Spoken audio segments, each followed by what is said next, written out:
આજે સવારમાં રસોડામાં જોયું તો હેતવીએ રીંગણા શેકીને ઓરો બનાવ્યો છે. મેં પછી નાસ્તાની ભાખરી બનાવી અને મમ્મીએ ઓરા સાથે ખાવા માટે રોટલા બનાવ્યા છે.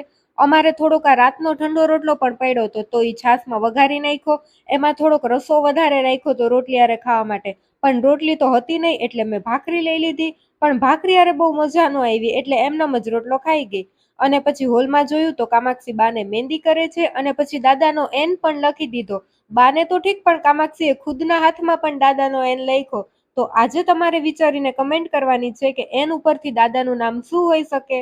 આજે અમારે તલવટ કરવાના હતા એટલે બપોર પછી મમ્મીએ તલ લઈને મિક્સરમાં ભૂકો કરી નાખ્યો અને મમ્મી કહેતા હતા પેલાના બૈરા બધા તલને ખાંડતા, તલવટ કરવા હોય ને ત્યારે મિક્સરમાં કે એવી રીતે ન કરતા.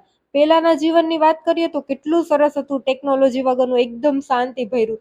ટેકનોલોજી વગર લોકો પાસે સમય હતો અને એ સમયથી જ સાચું સુખ મળતું. હવે તલવટની વાત કરું તો મમ્મીએ તલના ભૂકામાં ઘી ગોળ નાખીને મિક્સ કર્યું અને પછી પૂજાની થાળી તૈયાર કરી ને અમે મઠના ડેલા પાસે નાગબાપાનું સ્થાન છે ને આવી ગયા. અહીંયા મમ્મીએ દીવો અગરબત્તી કર્યા, પછી તલવટ ધર્યા અને નાગબાપાને ચાંદલા કર્યા. પછી ઘરે આવીને મમ્મીએ ચારેય દિશામાં તલવટ છાંટી દીધા. નાગબાપા બધાયની રક્ષા કરે. પછી મેં તલવટની પ્રસાદી લઈ લીધી અને પછી મેં બનાવ્યો રવો અને ચણાના લોટમાંથી એક ચટપટો નાસ્તો. જો તમારે આની ફૂલ રેસીપી જોઈતી હોય તો ચેનલને જલ્દી સબસ્ક્રાઇબ કરી દો. આપણી ચેનલમાં 90,000 સબસ્ક્રાઇબર થઈ જશે ત્યારે આ નાસ્તાની ફૂલ રેસીપી પોસ્ટ કરીશ, એટલે જલ્દી બધાય ચેનલને સબસ્ક્રાઇબ કરી દો.